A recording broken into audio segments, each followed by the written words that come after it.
The 4 decades of rock on 106.1 Rock Radio. All this week, the 70s, prog, punk and power cuts. Today, the music. We're going to talk about this week, the 1970s. Let's talk music with Mick Wall from Classic Rock Magazine and from 106.1 Rock Radio. Hello, Steve. Good to be here. Let's talk about the band that I consider to be the greatest rock and roll band of all time, Led Zeppelin. How did Led Zeppelin happen? Was it circumstance that created Led Zeppelin? And how were they able to do what they did and yet to be so elitist, so purist, so zealous about their art, their music, and yet also be massively commercially successful? How did that happen, Mick? There's always an element of luck with anything when you consider that Robert Plant was Jimmy Page's third or fourth choice as singer. Hold on, let me see if I can name the others. Terry Reid, Stevie Winwood, Steve Marriott. Oh. You've been reading my book. I have been reading your book, yes. Well, I mean, same with John Bonham. B.J. Wilson from Procol Harum was Jimmy's first choice. There were other people that he spoke to about taking that gig as well. Same with the bass. Keith Moon was originally going to be one of the drummers that Jimmy wanted to work with. Well, didn't Jimmy Page just approach John Entwistle and Keith Moon and say, look, come and play with me, leave the Who? It was Keith Moon, of course, that famously coined the phrase Led Zeppelin. So, yes, there's an element of luck in what occurred. Having said that, you've got to look at the personalities that were driving Zeppelin. First and foremost, Jimmy Page. Here's a guy who has spent almost all of the 60s working as a young gun session player. Between 1962 and 68, Jimmy had actually played on over 60% of every hit record that was created in this country.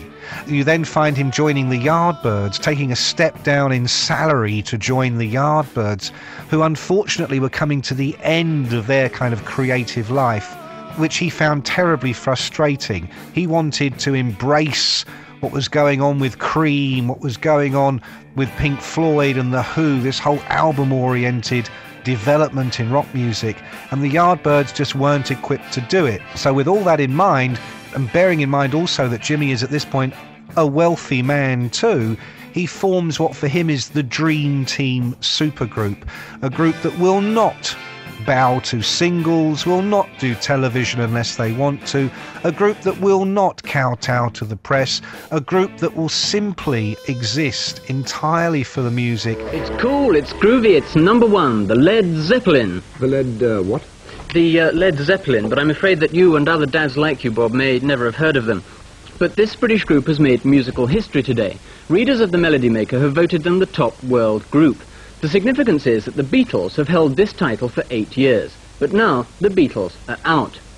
The kids are changing for a start, and so is the music changing. I think that they're coming to listen to what you're playing and not just to look at you and see what you are. I mean, I remember when I was, let's go back a few years, when I first went to see the Beatles, because we've mentioned them a few times, it was to look at them, you know. It wasn't, you didn't really bother what you were listening to. Hey, mama said the way you move, gonna make you sweat, gonna make you groove. Making up the rules as they went along. I mean, in fact, arguably Led Zeppelin ended up writing the rule book for what we now consider album-oriented rock music. The reason they were so successful, I think, was, A, you have to remember, those are just tremendous albums, timeless music. As well as being a marvellous guitarist and songwriter, Page was an absolute master as a producer. He was a sonic superman. He was able to create something on those albums that if you listen to them today, if you listen to Led Zeppelin 2 today, which was recorded on the hoof in 6 different studios around the world over a period of weeks and months, it still moves the air in the room when you play it. It's a physical experience, and he created that. He sculpted that, if you like. Good as the other groups like Deep Purple and Black Sabbath and so forth were, they were very much of the moment. Jimmy was always shooting for immortality. Led Zeppelin, like a growing number of bands, don't seem to rate or aim at the hit parade as such in their career. Is this true? Not entirely, no. But not a singles chart, you know, right. Mainly the LP charts.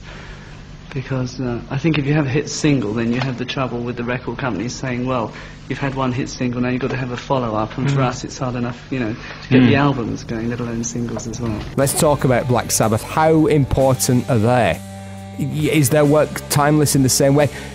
I would argue, although I think Led Zeppelin created a much greater body of work, I would argue that Black Sabbath were more influential than Led Zeppelin. I think when we come to Black Sabbath, when we look back at Black Sabbath now, it's really easy to see just how enormously influential they remain to this day, because the whole area of heavy metal simply wouldn't have existed in the way it does now if it hadn't been for Black Sabbath. They took aspects of Zeppelin, if you like, and they were all huge Zeppelin fans, and carved themselves a niche which again hadn't really existed before.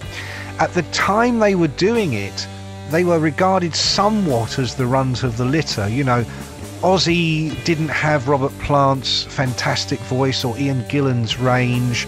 The group themselves had this incredibly metallic sound which arguably lacked, Deep Purple's classical pretensions and Led Zeppelin's incredible palette, from Asian music to American country to English folk.